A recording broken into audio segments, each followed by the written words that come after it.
parte de manejo, nós temos naturalmente diferentes áreas de focus. De área está estimular entrepreneurship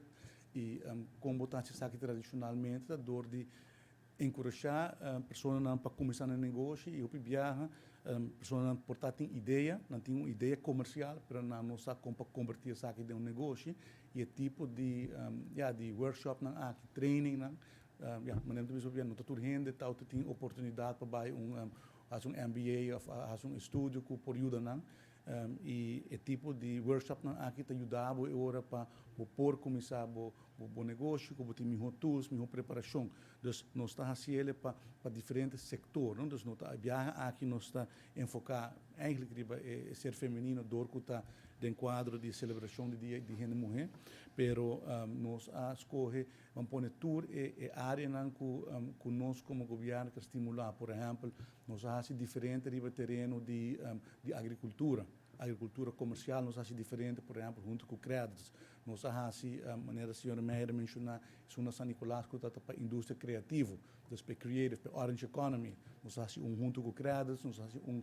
departamento econômico, nós faz no riba terreno de tecnologia, então mais dirigir riba inteligência artificial, blockchain, coisas não custa mais, vamos pôr tecnologia não moderno que está usado em diferentes ramos de negócio. Então, essa aqui está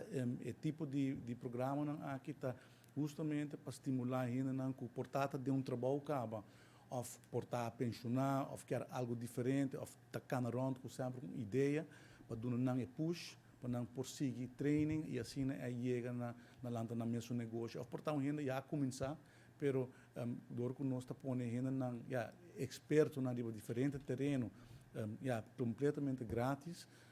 está dando não também a chance para não por reeducar e seguir educar na mesa e profundizar de matéria não que otherwise está difícil para o mês master não poder bom mês vai tomar o tempo para vai online sim algo menos que não por exemplo botar experto que de mainta está bem explicado e ajudava com para sim tool novo para o negócio e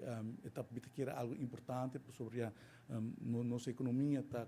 consistir quase completamente de negócio mediano chiquito e isso aqui está é backbone de boa economia então quer seguir estimulando